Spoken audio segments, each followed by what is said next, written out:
All right, it's in the books. Here it is, the first official episode, Proven Talk. And who else would we rather have on for our first episode? The one and only Manny, creator, extravagant. Say hello to your peeps, Manny. Or no, this is the time where you gotta throw out all your handles, right? That's what everybody does. Like hashtags? You get your Or hashtag. handles? This is Instagram your handles? yeah. This is your resume time. Throw your resume. So It's at Manie B _ PRVN. and then you got any Twitters for? No, any, I don't I don't know. really know. I've never really. I feel like Twitter is like it's like still popular but slowly trending down. No, I think a lot of people are just using more Instagram than anything. Well, you were Yeah. trying to get me to get a Twitter, and I was like, dude, I'm not trying to get myself get kicked off the internet in general Well, or get in trouble. I was like, dude, I'm not doing the Twitter thing. I'm gonna get my ass in trouble. I'm gonna say something stupid, not like I don't already.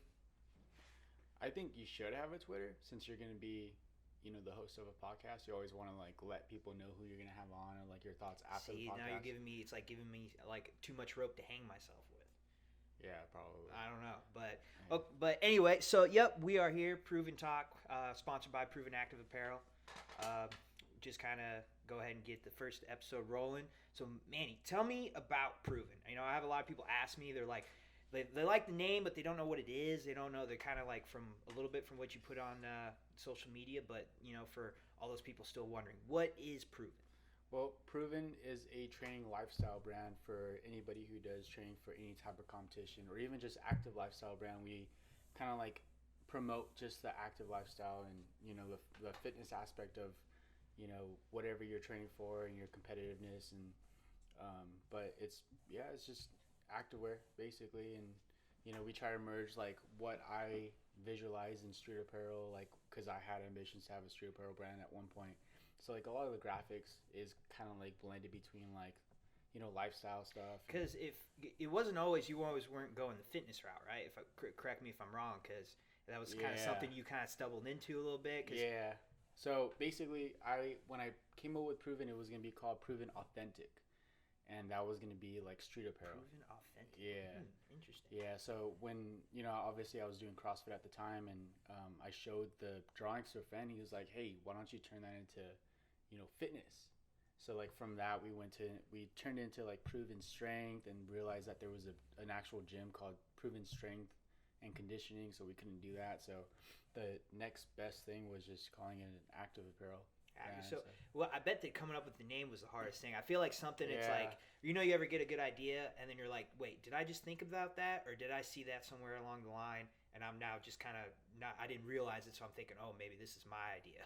Well, it's more so you don't want to be grounded. So you don't want to be like Proven Fitness because all you could do was fitness. But like my idea was I wanted to, captivate the audience of, skaters and surfers and anyone doing any type of training or active, activities like outside of the house. And stuff that's like that. kind of what you want to do when we're going with the podcast as well. Right? Yeah. So with the podcast, Which, for my people out there, we are not just fitness. We are not just fitness. We're talking about everything.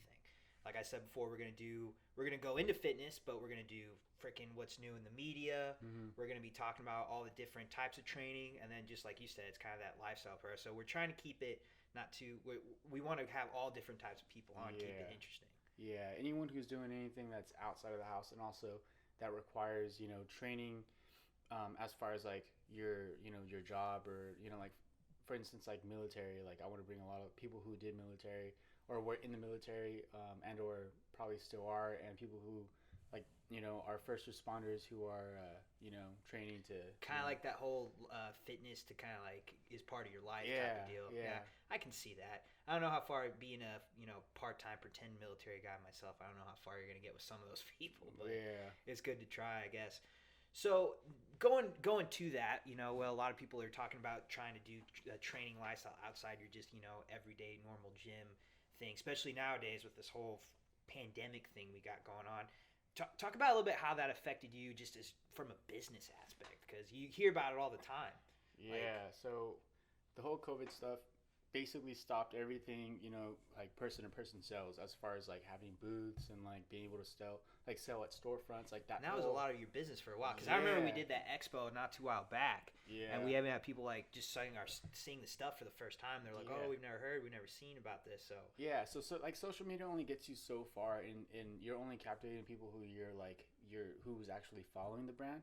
But that's not, you could, someone who doesn't really follow you or doesn't follow you at all could like just be somewhere at a specific time of day or whatever and see it, and then they could follow you on Instagram. It's just one of those where like I wanted to show the quality of the apparel and stuff like that. Like pictures don't really do it justice. Like you have to have it in your hands. Well, it's just from my limited college experience, right? It's a sales aspect. It's like it's different when they see it to actually holding it in your hands and making you want to buy it. Yeah, or see somebody doing some cool shit in it, and it's like, dang, like I like that shirt, like it's the like you just want to see it in person, like it's not something that you just. So the boost, is that the only thing that's really affected it, or is it because I know for a while now you've been growing, pretty significantly. Like you got a new space. I see all you rolling designs out, new ones all the time. So I mean, besides just the in-person sales, is that the only thing that's really kind of? Well, that and like we had a lot of athletes that were gonna compete, in weightlifting and CrossFit, and all that stuff being stopped. Like then it's like you can't really, but have the athletes wear it, in competition anymore. So it's hard to that was a hard thing to like step back from, because it was the exciting part. Like you put a lot of promotion to these athletes, and then like, hey, they're gonna go to, regionals or when regionals was around, but. Which I'm still campaigning for CrossFit. Yeah, bring back bring back regionals. So, yeah, that or sanctionals or like weightlifting meets, or even as far as like MMA fighters that we had that we're gonna wear the brand or we're sponsoring to go out there. That was a big thing, because they're gonna be competing against big heads too, and they would see it or whatever, and hopefully get the brand more in the media in bigger competition. But since all that's cut out, it's like, okay, now we just have to focus on just sales being online and everything else like that. Right. And it's hard enough nowadays starting your own business. Yeah. So all this kind of stuff, restrictions thrown into it. It just must have been kind of a crazy year for everything. But like I said, it's crazy because you guys are still growing. You got a new spot. I see you rolling out new stuff every day. So it's pretty cool to see. I mean, I don't know. I talked to a lot of people out there that they're just struggling right now. So for someone like you to get off the ground going with this, which like how long ago did Proven start? How long you been running it for? So I started like late 2016, but didn't get my business license till March of 2017, where I was able to get the online shop. So 2017 officially was when it started, and it took until the beginning of 2020 where I finally, the worst year to do it. Yeah. But believe it. Well, who saw that coming? I mean, yeah. But it was the first year to like just go all in, quit my day job, which was construction, and that's like long days, long hours, and I was just basically pushing the brand the 2 or 3 hours a day that I had left in me, and finally now doing it full time, printing for clients, small businesses, helping them out, actually helped me jump into that a lot faster, because it was like I had some sustainable income.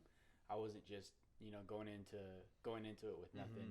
Like I had some ways to making money at the same time. So kind of just jumping in with both feet, kind of like go broke or succeed type of thing. In a sense, like I saw like it doing well enough that I could just go all in on it. But there was also that risk. What if like it's just because it's like brands a lot of times, like people jump into it and then they just find another brand. Like it's almost like a trend to some people. So it's still a risk regardless. But you just have to stay relevant, as long as you're going to be able to stay relevant and keep grasping their attention with new stuff. Don't stay grounded with like, oh, I just do t-shirts. No, do different stuff. Like don't be afraid to use different colors or try something new. Like you want to grow your audience. Right. So did you have much like experience with, I guess, I don't know, like sales or any sort of business experience before? You kind of just like, this seems like a good idea. I feel like I could do it on my own. So why stick around? Why? Because, every other business 101 book, they'll tell you, have a backup plan, have your, 10-year plan or anything like that. And I feel it's kind of one of those, you just kind of, what works or what your ideas you want to go with, and you just do it. Pretty much that. Like I didn't have a plan. Like it was just, hey, this just is start. what, Go all the way in. Yeah. Kind of see. See, like I just kind of figured, you know, if as long as like I put my creativity and passion forth, like everything else would follow. So I didn't really think like, oh, I need to have X amount of, you know, money to go in on this and invest on that and like have a backup plan. It was just like, you know, the brand, just got to push the brand like as hard as you can in any way, put it down every avenue that you could, and you know, within the active lifestyle, you know. Mm-hmm. But now it was there, like, I mean, as far as like sales and like retail experience, basically I worked at Target for a while, and like also worked like at other places where we would do sales and stuff. But I didn't go to school for anything. You know, it was just like hands-on experience pretty much. It was never like, I don't know, never knew to. Well, I mean, you went to college for a little bit, right? Yeah, and but it was kind of one of those which you were like, this is kind of a waste of time situation, or like you were learning, but you just wanted to get after it and go. Because I mean, you think about it nowadays, especially like so many people I've talked to, they go to what, years of school, 5, 6 years, and then next thing you know, it's like I'm still, you know, working at the same spot. Like I'm still making pizzas with my engineering degree, and I'm thousands of dollars in debt. Yeah, it's not really working. Yeah, what I realized about that though is a lot of people went to school, came out with debt, and didn't have any hands-on experience.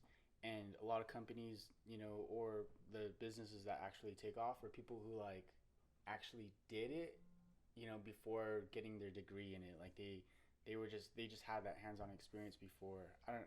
It's kind of hard to explain, but I just noticed a lot of people who went to school for something, came out with debt, wasn't really doing what they were doing. They ended up going a different route, as opposed to someone who has a passion, something like, you know, like construction or whatever like apparel.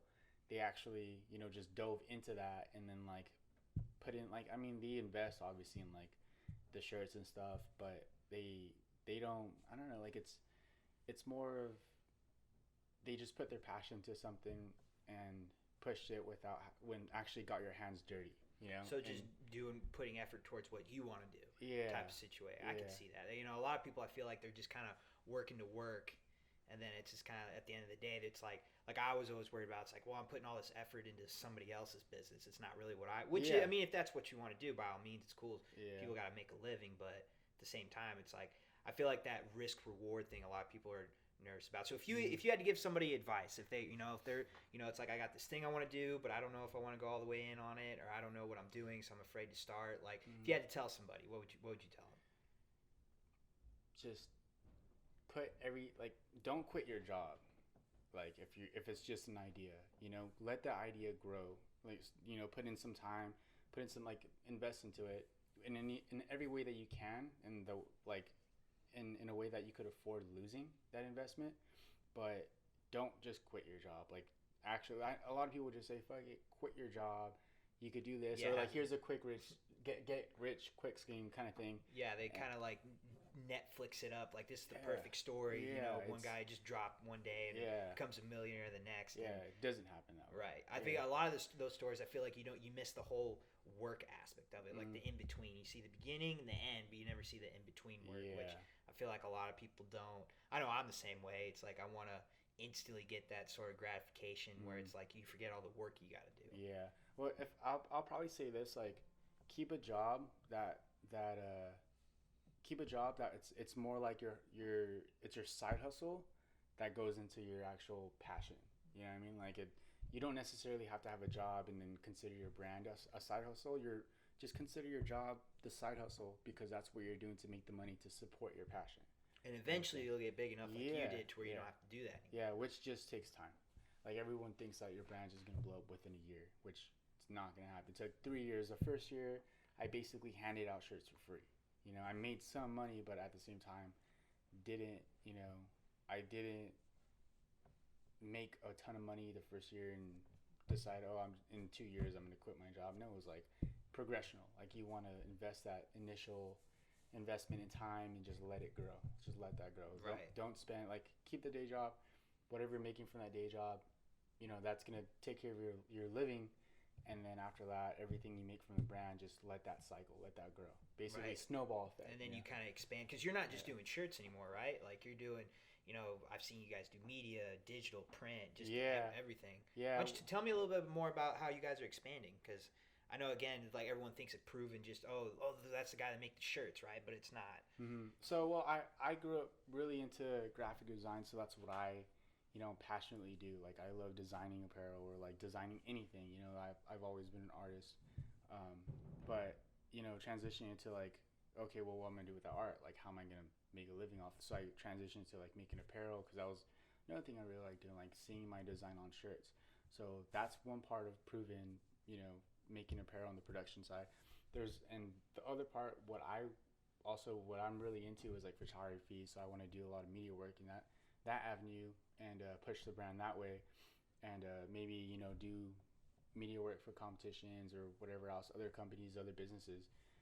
And my brother's a cinematographer, so he went to school for a while for that.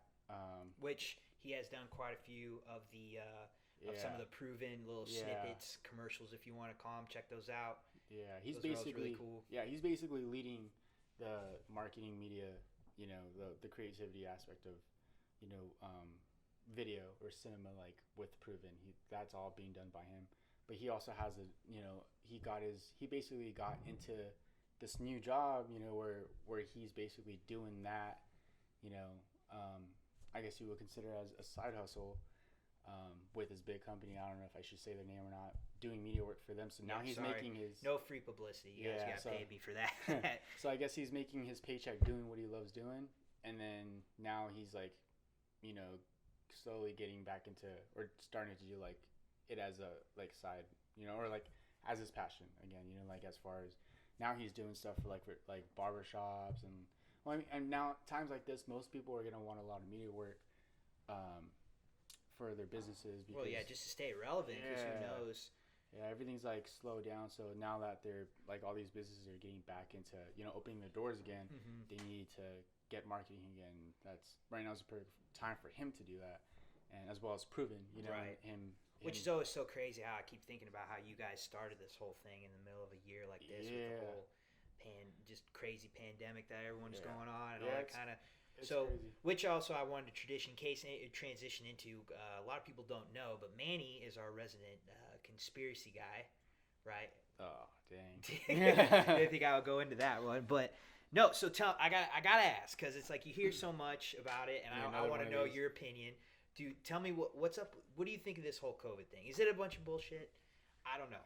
I don't know what to make straight of it anymore. There's stuff that I'm on the same boat. Like there's obviously a virus. There's obviously something going on, but I'm sure the media blew it out of proportion.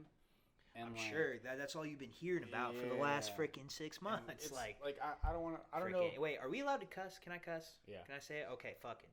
Yeah. Oh wait, let me get it out of the way now. Fuck. Okay, we're good. All right, sweet, cool. Yeah, I don't know. It's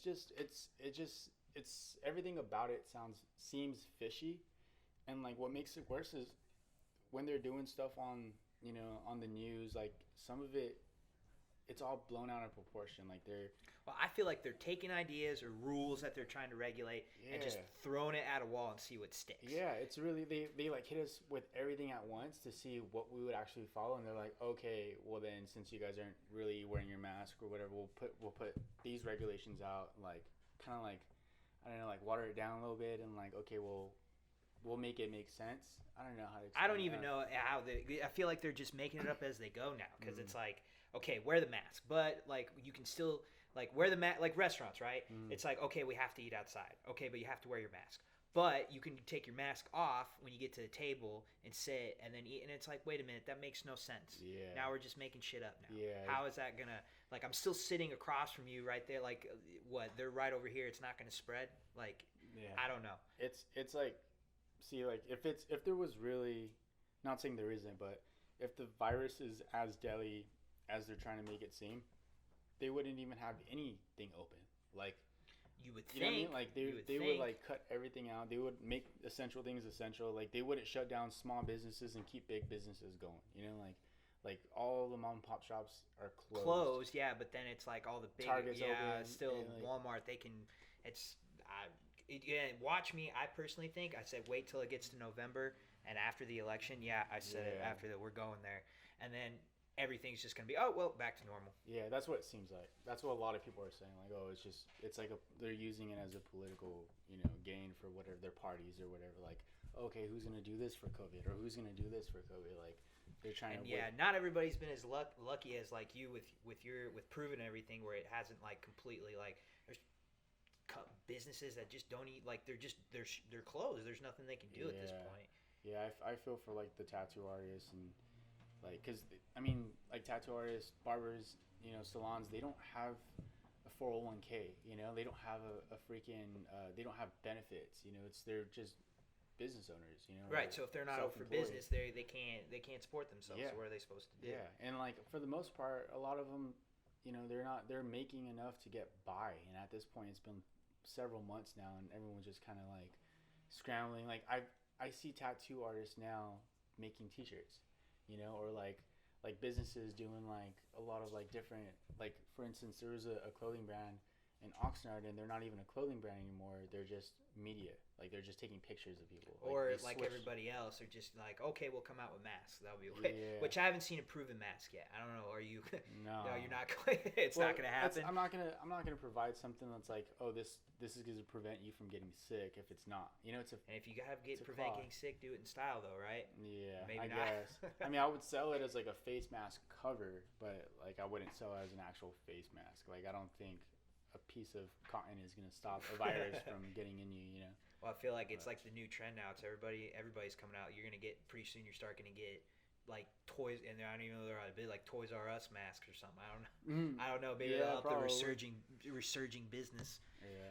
So do you think that this whole thing is legit, or are you thinking that it's just kind of like the government's kind of just pushing it, and it's more political than anything? Yeah, I think it's more a political thing. Like I think they're using it to take away certain rights. They're using it to like slow down, because last year, like you would notice a peak in entrepreneurship, like being successful. Like a lot of entrepreneurs, like small businesses, were actually doing really well up until COVID, and like stopped everything. So like I think they had, I don't know. It just seems like they're blowing it out of proportion to slow down, the small businesses, in order to have a bigger gain on the big businesses. I see. So it's like. Which, I mean, state of California, it's hard enough trying to start your own business. Yeah. I mean, how many like you? I bet you had to jump through rings for that kind of stuff. Yeah, you gotta like they'll send you to one place, and they're like, oh well, you have to have this first, and you gotta go to another building, and then you gotta sign for these papers, and then you get to another spot, they're like, hey, you have to do this online or whatever. So it's like they make it hard for you to have a business, and it's which I don't understand. That makes no sense. So like, and then another thing I don't understand, it's like you have to have a license to have a business. So okay. So you're telling me that I have to get approval from you, and I have to pay a fee if I want to start a business, which you could be running a business out of your house for all they know. Yeah. But just to even have it, you gotta pay. That, like, to me, that's like it's basically like mafia stuff. It's like, hey man, you want to work around here, you got to give me money, that kind of thing. It makes no sense. I don't understand it. It's just taxes. They also want to be able to track, like, once you get your business identification number or your federal employee ID number, anything you do within those cells, they're gonna basically tax you on it. Well, they have to track you somehow, because you have like all the taxes you have so far is you have to get your business license. You have the taxes on all your products, right? You have your income tax through the state of California, which is higher than your federal tax. Yeah. So then it's like, and then they wonder why, small business is such the growth of it is just, especially here, it keeps getting, by the year, just the numbers keep like losing. And most people, if they have a business where they grow it enough, someone's like, hey, I want to buy you out. Especially those bigger businesses, it's like, why deal with the headache? Just take the money. Yeah, I don't know. It's all. That also is politics. Like they need you to pay. We just keep on. We edit it out. Okay. So, is there only 2 minutes recording time? Is that what that is? Oh no. Well, you guys are gonna hit the 15-minute mark. I don't know how long you guys want to make this. Nah, this. Well, we can just cut it right there, just because we can see what it looks like. Yeah. We'll say your goodbyes. You guys went off. Yeah, I didn't know how long we wanted to go, so okay. So if we started again, so All right. Oh, you want to continue with it? Well, no, like we have 2 minutes left, but I want to. He can edit it, but I want to do like a closing. How long do you guys want to make this? 20-minute for the first Well, one? we want to get Jason in. Mm-hmm. Dang, do you look skinny? Dude, That's you do what look I skinny. said. 40 pounds. Holy shit! And how long? 2 months. 2 I'm probably months. actually more than 40 pounds now. Jesus, Holy fuck. that is Be I impressive. had to buy Jason. new clothes. We shot your guns in Fire, right? Yeah. Fuck, you did. I say ever since then, man, 40 pounds. That's good. Okay, so we'll end it out. We'll go to What was the last question? Well, we were talking about like the business, but I'll try and like transition it, and then so he'll cut this part out, and then I'll kind of go into like what we're gonna do with the podcast. So, okay, so we'll go 3, 2, 1. So with the podcast, tell me what I know besides just listen to me talk, which I know everybody loves to do so much. But what was the reasoning behind the podcast? I really just want to be able to tell everyone's stories, like everyone who's doing something to make a difference in their own lives and like the community and like locally, even really anywhere, and be able to tell their story, get their point of view, because like a lot of the social media stuff, like you only get the glimpse of like the easy stuff, the easy way that they do things, or like the happiness of their lives. Right. And there's a lot of hardship that goes into everything. And Just kind of, again, like only people, we were saying before, people only see the beginning and the end. They don't see all the work in between. Yeah, everything behind the curtain basically is what I want to kind of help people get out, because there's obviously people have to find a way to make a living even during these times, and like what they had to do to transition from what they didn't really like doing as a day job to like what they love doing, and those people who actually took that chance, I want to be able to tell their story, Right. And even other people who like own businesses or like did really cool stuff, like as far as like special ops and military or just anything anything outside the box, right? Like I'm not trying to make this just a fitness podcast. Yeah. Because again, the brand's not just a fitness brand. It's about can be anything. Yeah, it's basically you proving yourself to yourself. Like what you did to prove that you get yourself to that next level and further. And continue doing that progressively. And there's a lot of people doing that. In their businesses and their everyday life and their fitness, and how basically how they became who they are, and that, like you said, the beginning and the end is all people and then really we'll see. tell the story. Yeah, tell the story of Well, everything you guys heard it here. So Proven Talk, we're going to be talking about not just fitness, but we're going to talk about business. We're going to be talking about things in the media these days. We're going to talk about starting your own anything. It can be your own podcast, be your own business. If you want to make your own shirts, it could be anything. So check out for more. Stay tuned. Manny, thanks for coming on. Thanks for talking. Yeah, thanks for having me. All right. Yes. Yeah. Hot seat.